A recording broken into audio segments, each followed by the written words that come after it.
اعوذ باللہ من الشیطان الرجیم بسم اللہ الرحمن الرحیم۔ اور استغفار کی کثرت کے بڑے فائدے ہیں۔ سب سے پہلی بات تو یہ ہے کہ استغفار کی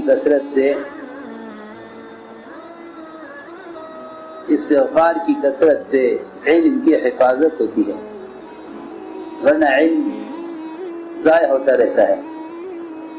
آدمی ایک بات چیز کا علم حاصل کرتا ہے اور بھول جاتا ہے۔ اکثر لوگ شکایت کرتے ہیں کہ سنی ہوئی بات یاد نہیں رہتی۔ استغفار کا ایک بڑا فائدہ یہ ہے کہ استغفار کی کثرت سے علم کی حفاظت بھی ہوتی ہے۔ اس کی وجہ یہ ہے کہ علم اس برتن میں باقی رہتا ہے جو برتن پاک رہتا ہے۔ جب آدمی گناہوں سے اپنے دل کو گندا کر لے گا تو علم اس میں کہاں باقی رہے گا۔ جب آدمی کانوں کو گناہوں سے گندا کر لے گا تو علم کہاں داخل ہو سکے گا۔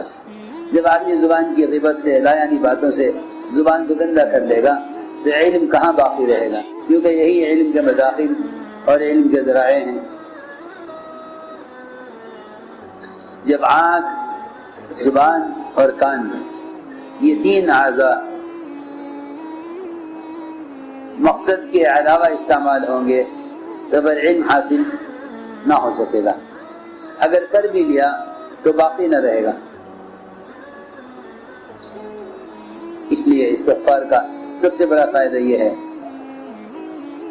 استغفار کہتے ہیں اللہ کو پکارنا اس کی صفت غفاری کے ساتھ۔ اس طرح اللہ کو پکارنا رحمان کہہ کر، اس طرح اللہ کو پکارو غفار کہہ کر۔ استغفار اس کو اس کی صفت غفاری سے پکارنا ہے۔ استغفار کرنا مستقل کام ہے، چاہے آدمی کو گناہ کرے یا نہ کرے۔ ہم استغفار کرتے ہیں گناہ کے ہونے پر، حالانکہ گناہ کے ہونے پر تو استغفار کرنا واجب ہے۔ استغفار کرنا واجب ہے، لیکن کس شخص سے گناہ ہی نہ ہو، کوئی شخص سے کوئی گناہ ہی نہ ہو، اس کو بھی استغفار کرنا چاہیے، کیونکہ استغفار کرنا مستقل ذکر ہے۔ اس شخص سے گناہ نہ ہو وہ استغفار نہ کرے، حالانکہ استغفار تو اپنے اعمال پر بھی ہے، صرف گناہوں پر ہی نہیں ہے۔